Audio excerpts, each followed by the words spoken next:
राशी किती अवतार आहेत? अनंत अवतार आहेत. अवतार कशाला म्हणतात? आव हा उपसर्ग आहे. संस्कृत व्याकरणाच्या दृष्टीने विचार केल्यावर उपसर्ग हा धातूच्या आधी येतो आणि प्रत्यय हा धातूच्या पश्चात येतो.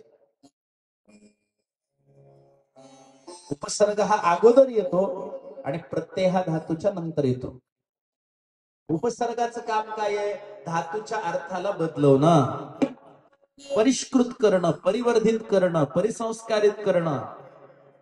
महर्षी पाणिनी वर्णन करतात, उपसर्गेन धात्वार्थो बलात् अन्यत्र नीयते.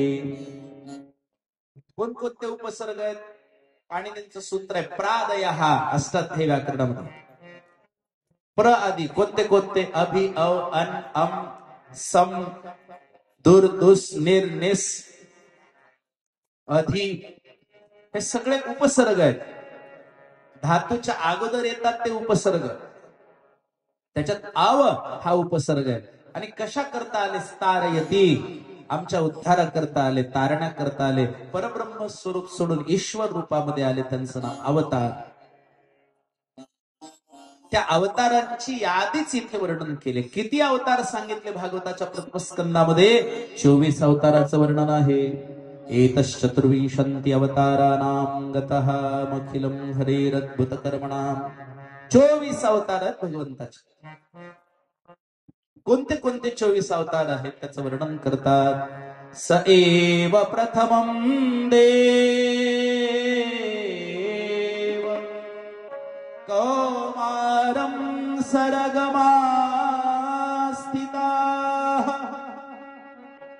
चचार दुश्चरं ब्रह्म ब्रह्मचर्यम् अखंडितम्. अखंडित ब्रह्मचर्य धारण केलेला अवतार आहे भगवंताचा प्रथम अवतार.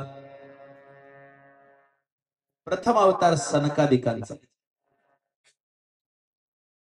ब्रह्मदेवाचे मानसपुत्र म्हणून जन्म घेतात सनत, सनंदन, सनातन आणि सनत कुमार. पहिलं नाव आहे सनत, दुसरे सनंदन, तिसरे सनातन आणि चौथे सनत कुमार. अखंड ब्रह्मचर्याचं पालन केलं आणि वय नेहमी 5 वर्षाच्या आत. ब्रह्मदेवाला विनंती केली, ब्रह्मदेवा आमचं वय वाढू देऊ नका. म्हणाले का? ब्रह्मदेवा वय वाढलं की जबाबदारी वाढते आणि जबाबदारी वाढली की संसाराचं ओझ डोक्यावर येते. बात को समझिए. जैसे ही उम्र बढ़ जाती है बड़ी परेशानी आ जाती है जीवन में. लहानपण सुखाचा काळ आहे. आताही लहानपणीच्या गोष्टी आठवतात आपल्याला, आठवतात की नाही? आता तसं जीवन आहे का? आता गेला तो काळ. आता golden glimpses of my childhood, बालपणीच्या स्वर्णिम आठवणी. आता तशी चवही नाही, तसं खाणंही नाही, तसं वातावरणही नाही आणि तसा काळही राहिला नाही. आणि म्हणून तुकोबरासारख्या महान महात्म्याला सुद्धा असं म्हणावं वाटलं, लहानपण देगा मुंगी साखरेचा. बालपण वेगळंच आहे. आणि ह्या जीवनाचं एक वैशिष्ट्य, इथं रिव्हर्स गिअर नाहीये. पुढं जाता येईल, माग जाता येतं का? म्हातारं होता येईल, तरुण होता येतं का? एखाद्या म्हाताऱ्याला वाटलं की चला जरा तरुण हो, प्रयत्न केलाही समजा, काय प्रयत्न करून करून पॉलिश करेल केसाला. बाल तो सफेद थे, काले हो गए, ऊपर से दिखने लगे, पर अंदर तो बुढ़ा का बुढ़ा ही रह गए. आतून काय तरुण होणार आहे? संपलं ना. मागे जाता येत नाही जीवनात, है ना? कोणत्याही 4 व्हीलर गाडीला रिव्हर्स गिअर असतो बघ, गाडी मागे घेता येते. पण जीवनाच्या गाडीला रिव्हर्स गिअरच नाही. ही गाडी मागे जाते का? पुढे जाते, मागे जात नाही. जे झालं ते झालंच. आता चिंता करूनही उपयोग नाही. जो भीती सो भीती, तकदीर का शिकवा कौन करे, जो तीर कमान से निकल गया उसका पीछा कौन करे. एकदा बाण निघून गेला, त्याच्या मागे पळून तरी काय होणार आहे. म्हणून लक्षात ठेवा, बालपण फार सुंदर असतं. चिंता नसते कोणत्या गोष्टीची, निरहंकारिता, अहंकार नसतो, गर्व नसतो, दोष नसतात आणखीन बुद्धीत आले. म्हणून आम्हाला लहानच ठेवा. आणि लहानपणी जे संस्कार होतील, बालपणी जे ज्ञान तुम्हाला आत्मसात होईल, पुन्हा मोठेपणी होत नाही.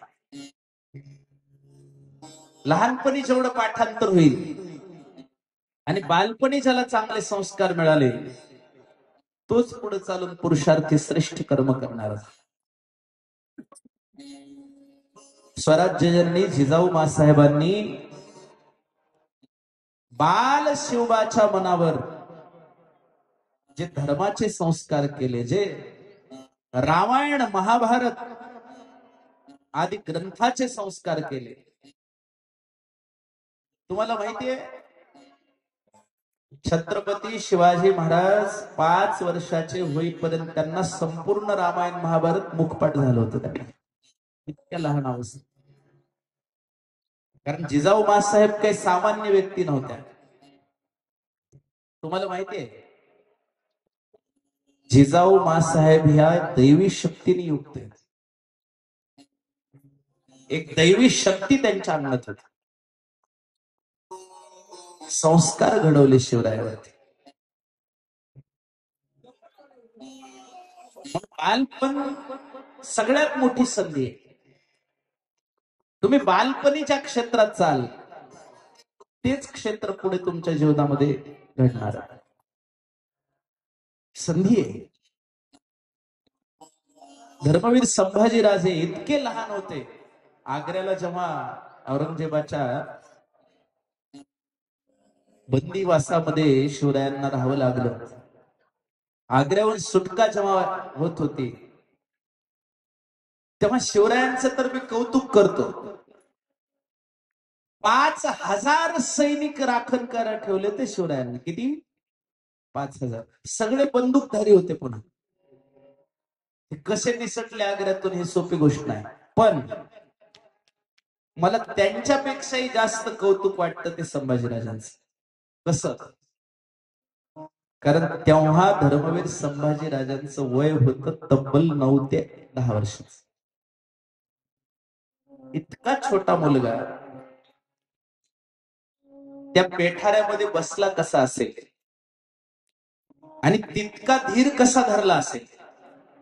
खोकला आला असला तर, खोकलं तर जमलं असतं का? शिंक आली तर?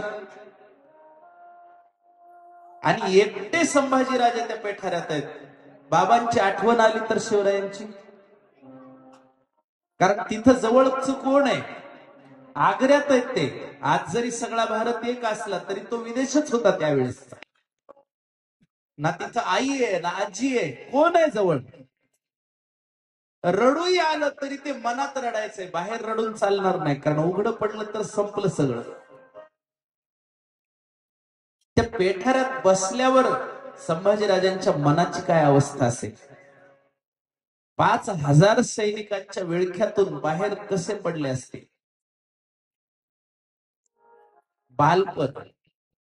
आणि संभाजीराजे धर्मासाठी प्राण द्यायला का तयार झाले? कारण औरंगजेबाच्या दरबारात स्वतःच्या वडिलांचा स्वाभिमान, धर्माविषयीची श्रद्धा बघितली. 5000 मनसबदाराच्या समोर जेव्हा उभं केलं, शिवरायांनी रामसिंगाला विचारलं. मिर्झा राजा जयसिंगाचा मुलगा होता. रामसिंग, मला कुठं उभं केलंय? म्हणले 5000 मनसबदाराच्या समोर. शिवरायांनी सांगितलं, आम्ही तो राजे, आम्ही राजे आहोत. 5000 मनसबदाराच्या यादीत मी थांबणारच नाही. बगावत केली. औरंगजेबाच्या दरबारात इतक्या मोठ्या आवाजात बोलणारा आजपर्यंत कुणीच नव्हता.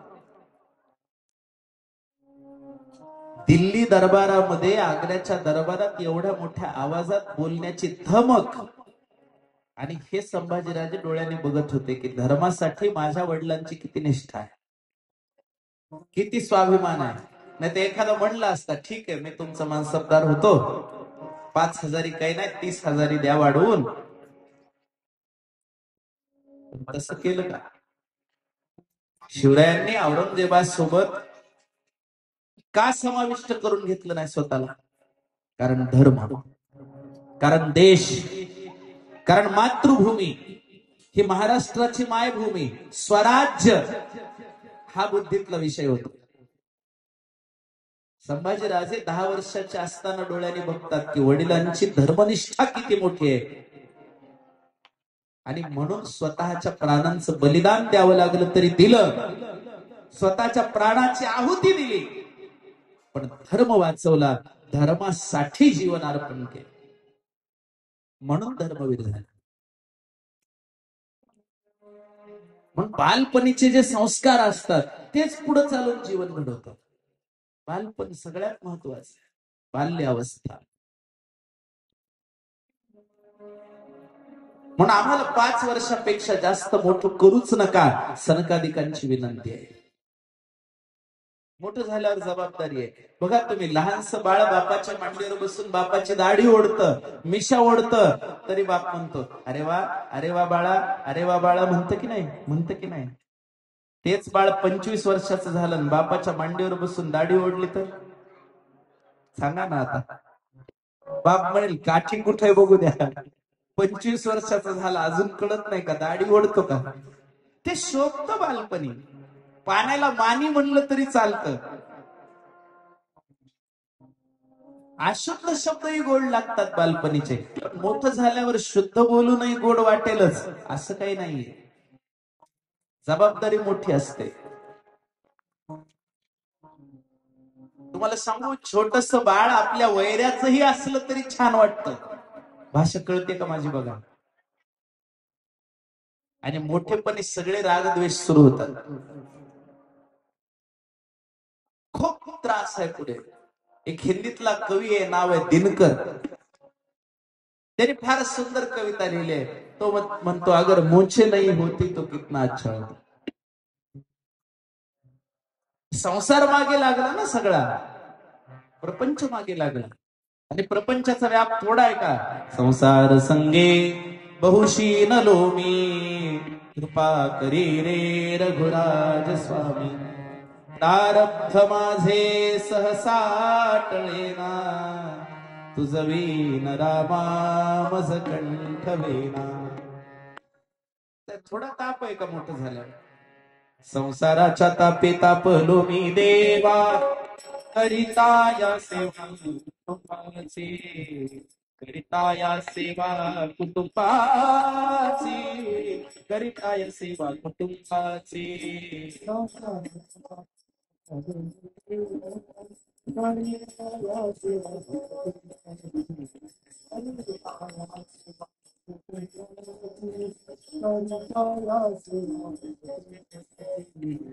संसाराच्या तापे तापलो मी देवा, संसाराच्या तापे तापलो मी देवा, संसाराच्या तापे तापलो मी देवा, संसाराच्या तापे तापलो मी देवा, संसाराच्या तापे तापलो मी देवा, करिता या सेवा कुटुंबाची, सेवा कुटुंबाची, करिता या सेवा कुटुंबाची. संसाराच्या तापे तापलो मी देवा, करिता या सेवा कुटुंबाची, करिता या सेवा कुटुंबाची, करिता या सेवा कुटुंबाची. म्हणून निवृत्ती मार्ग परायण असलेले सनकादिक बाल्य अवस्था मागून घेतली. 5 वर्षाच्या पुढे आमचं वय वाढायला नको. म्हणून जर कधी 4 बालक लहान अवस्थेत तेजस्वी दिसले तर नमस्कार करायला विसरू नका, कदाचित सनकादिक असू शकतात. तुकोबारांनी वर्णन केले गाथ्यात, तुम्ही सनकादिक संत म्हणविता कृपावंत. सनकादिकाचा पुष्कळ वेळेस तुकोबारा उल्लेख करतात. तुका म्हणे जाते सनकादिक ध्यात, ते आमचे कुलदैवत पांडुरंग. सनकादिकाचा पुष्कळ उल्लेख आहे. दुसरा अवतार भगवंताचा वराह अवतार आहे. 24 अवतारांची यादी सांगतोय. वराह अवतार कसा आहे? ज्यावेळेस पृथ्वी हिरण्यक्ष दैत्याने रसातळाला नेली, तेव्हा वराह रूप धारण करून भगवंत स्वतः रसातलगताम महिम जाऊन त्या हिरण्यक्ष दैत्याचा वध केला आणि पृथ्वीला आपल्या बाहेरच्या 2 दंताग्रावरती घेऊन आले आणि पृथ्वी ब्रह्मांडाच्या योग्य स्थळी स्थापन केलेली आहे. रसातलगताम महिम. म्हणून वराह अवतार भगवंताचा द्वितीय अवतार आहे. तिसरा अवतार आहे नारदम ऋषींचैव, नारदाचा अवतार. नारद महर्षी कसे आहेत? गळ्यामध्ये विना, हातामध्ये चिपळ्या, मुखामध्ये नाम कुणाचं? नारायण नारायण नारायण. हातातल्या चिपळ्या वाजवतात. नारायण नाम फार गोड आहे. सारखं नारायण नारायण नारायण नारायण म्हणतात नारद. नारायण हरी नारायण हरी नारायण हरी. आणि नारदासारखा उत्तम कीर्तन करणारा कोणी नाही जगात. पहिले कीर्तनकार नारदजी आहेत जगातले. जगातले म्हणतोय मी, जगातले, महाराष्ट्रातले नाही. कुठले? जगातले पहिले कीर्तनकार कोण? नारद. काय सुंदर कीर्तन आहे नारदांचं.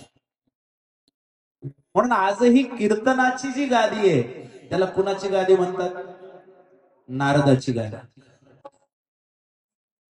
कीर्तनकार नंतर किती झाले असतील. कीर्तन जोग महाराजांनी करू द्या, कीर्तन बंकट स्वामींनी करू द्या, कीर्तन मोतीराम महाराजांनी करू द्या, पण गादी कोणाची आहे?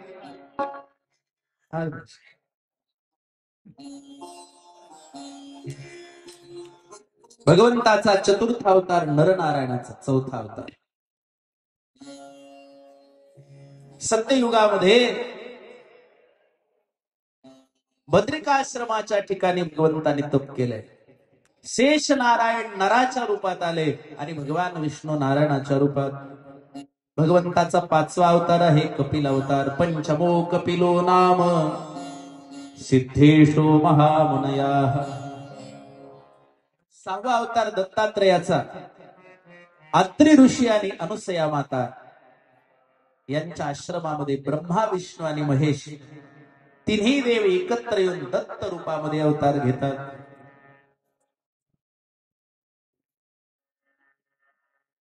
कारण अनुसया मातेचं पातिव्रत्य जगात श्रेष्ठ. तुका म्हणे पतिव्रता आणि तिची चाले देवावरी सत्ता. पतीची भक्ती. एकही व्रत एकही नेमा, काय वचन मन पतिपद प्रेमा. आपल्या नवऱ्याबद्दल किती प्रेम असावं, आपल्या नवऱ्याबद्दल किती भक्ती असावी ते अनुसया मातेकडून शिकावं. एकदा नारद महर्षी कैलासात वैकुंठात सत्यलोकात गेले. सावित्री माता, लक्ष्मी माता, पार्वती माता तिघींची भेट होते. तिघींनी विचारावं जगात श्रेष्ठ पतिव्रता कोण आहे. त्यांना वाटलं आमचंच नाव घेतील नारद. पण नारद म्हणले तुमचं कुणाचंच नाव नाही याच्यात. सावित्री नाही, लक्ष्मी नाही, पार्वती नाही, मग कुणाचं नाव आहे? म्हणाले अनुसया. म्हणले ह्या कोण्या देवाची बायको? म्हणले देवाची तर नाहीच आहे. कुठं राहते? म्हणले पृथ्वी लोकात. पृथ्वी लोकात कुठं? मृत्यू लोकात. मृत्यू लोकात कुठं? भारत देशात. भारत देशात कुठं? महाराष्ट्रात राहते. महाराष्ट्रात कुठं? अत्रि ऋषीच्या आश्रमात राहते. असं आहे का? म्हणजे माणसाची स्त्री आमच्यापेक्षा पुढे गेली. तिची परीक्षा सत्वहरण करायचं कसं. तिघींनी आपापल्या नवऱ्याला सांगितलं. नवरे घरी आले, रात्री बाहेर गेले असते. सुरू केलं ह्याने नट टाईट करायला. जावं लागतं तेवढं सत्वहरण करा. आमच्या पुढे तिनं तसं जमणार कराच, जावंच लागतंय. हे तिघं सकाळी एकमेकाला भेटले. म्हणले आमच्याकडे असं असं आहे. ते म्हणले आमच्याकडे. ते म्हणले आमच्याकडे. वातावरण सेम. निघाले तिघही कुठं? अत्रि ऋषीच्या आश्रमात. कसे? संन्यासी रूपम धृत्वा. दत्त पुराण नावाचं पुराण आहे बरं का, श्री दत्त पुराण. त्याच्यावरती आपल्या ह्यांनी टीका लिहिलेली आहे, श्री वासुदेवानंद सरस्वती महास्वामीजी. त्यांनी संस्कृत मध्ये भाष्य केलं. दत्त पुराणात सांगितलं, संन्यासी धृत्वा वेषम. सगळे आले अत्रि ऋषीच्या आश्रमात. हो, आल्यानंतर अत्रि ऋषी काय महान आहेत ते. अनुसया माता सामान्य स्त्री नाही. अत्रि ऋषीने सांगितलं, भात कर बरं खायला, भूक लागली अगं. म्हणजे हो मालक, पण विस्तव नाही ना. पूर्वी काडेपेटी नव्हती बघा. ते 2 दगड घ्यायचे, जुन्या काळातलं सांगायला, आणि असं असं असं करून चकमक, त्याच्यावर अग्नी पेटवायचा. म्हणजे चकमकचे दगड पण नाहीत मालक, कसं करा? म्हणजे बघ शेजारी पाजारी देईल कुणीतरी विस्तव, घेऊन ये जाऊ. गेली अनुसया माता विस्तव मागायला. एका बाईकडे गेली घरी, तिची चूल सुरू होती. तिला म्हणले, आका थोडा विस्तव देतीस का ग? तिने सांगितलं, जा घेऊन, पण कशात नेतीस? काही भांड आणलंस का? म्हणले, भांड काही नाही, पदरात टाकतीस का माझ्या? काय विस्तव पदरात? तिने म्हणली, काही कसं म्हणते माय, जरा नीट सांग की. म्हणजे नीट काय त्याच्यात? हे बघ टाक म्हणली, हे बघ पदर पुढं केलो, टाक.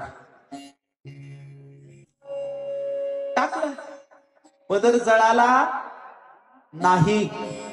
पतिव्रता आहे, ते तेज आहे. घेऊन आले विस्तव, चूल सुरू झाली. पण पाणी नव्हतं मालक, पाणी नाही की हो.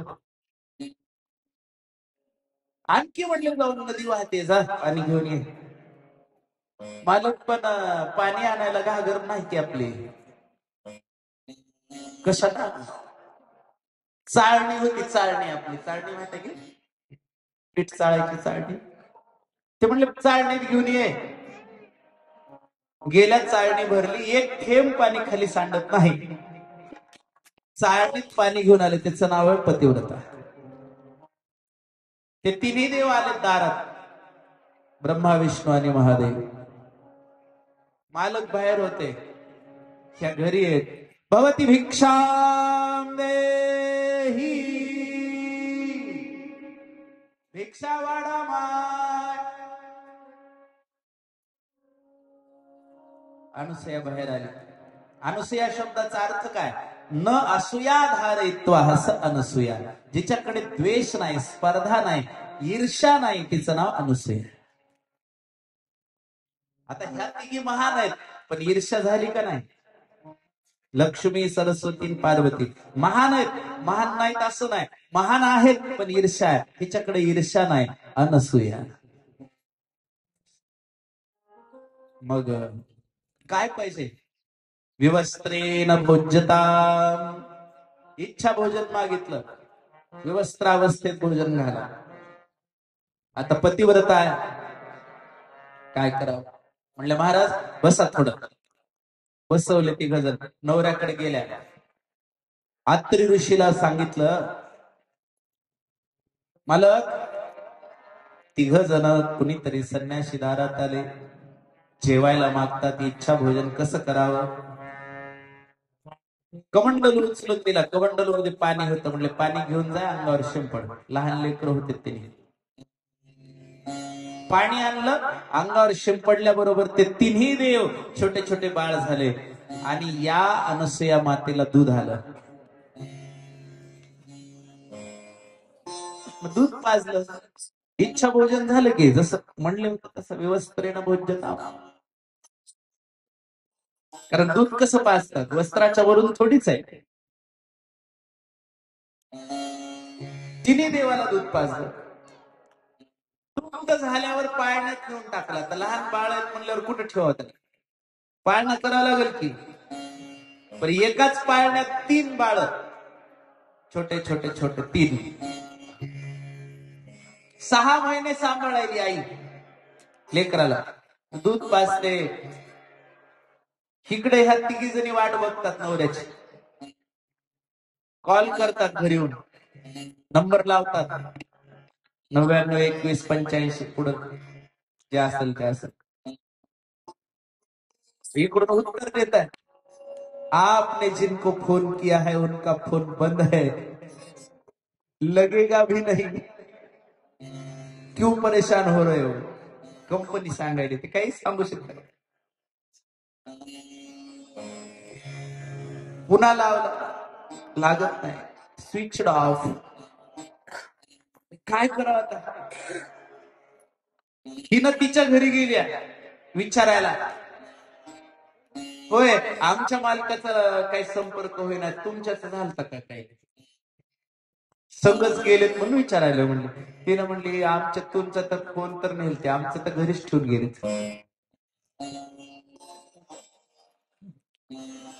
पुन्हा ह्या दोघी मिळून कैलासावर गेल्या. कोणच्या कोणच्या दोघी, सावित्रा माता आणि लक्ष्मी माता मिळून कुठे गेल्या, कैलासावर. महादेवाच्या घरी. जगदंबेला विचारलं, होय आमच्याकडून काही संपर्क होईना, तुमचं जरा तगडं नेटवर्क आहे, तुमच्याकडे काही. त्याने सांगितलं आमचं तर माहितच आहे की गोळ खाते म्हणून. काय फोन फी इथं असले तरी जवळ नसते द्यायच्या, तिकडं कवा घेऊन जा. शिवभोळा चक्रवर्ती. अगं म्हणल्या काय करावं, एवढ्यात नारद महर्षीचं आगमन झालं. Narayan Hari, head of all media Naradji. नारदाला विचारलं, होय आमचे मालक कुठं आहेत. म्हणजे तुम्ही कुठं पाठवेल ते आहे का लक्षात. म्हणले अनुसयेकडं ते सत्वहरण करायला. म्हणजे तिथंच आहे.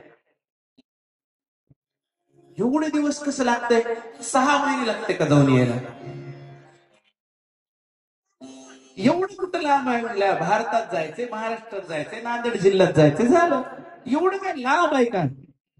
म्हणजे बघा जाऊन काय होते. ह्या तिघी जणी आल्या सामान्य स्त्रीचं रूप धारण करून. आता तिकडं देवी पण इकडं नाही, साधारण काय मानवी स्त्रिया झाल्या. आल्या ऋषीच्या आश्रमात आल्या. कुठं, आत्रे ऋषी. लाजायला लागल्या. म्हणलं आता काय म्हणावं नेमकं, आमचे नवरे कुठे आहेत असतं. अनुसया माता सडा टाकत होत्या. सडा माहितीये का, शेणाचं पाणी कालवून दारात शिंपडणे, त्याचं नाव सडा. गेल्या तिघी जणी. अनुसया माते, कोण आहे तुम्ही. आम्ही, आता काय परिचय द्यायचा, अवघडच आहे. आम्ही आपलं ते तिघ जण मागाय आलते का तुमच्याकडे. अनुसया माता म्हणले हा आलते. त्यांचं काय, त्यांनी ते काय तर मागितलं ते का. म्हणले हो. मग त्याचं काय झालं पुढं. म्हणजे त्यांना दिलं. ते कुठे गेले म्हणाला. म्हणलं इथं झालं नाहीत. म्हणलं इथं मध्ये आहेत घरात. घरातच कसे बसले 6 महिने झाले तरी. म्हणजे बसले नाही, झोपले. म्हणले झोपलेत, कुठं झोपलेत. म्हणले पाळण्यात. पाळण्यात म्हणल्यावर तोंडातच बोट घातल्या. मग म्हणायला, होय हे कसं आहे.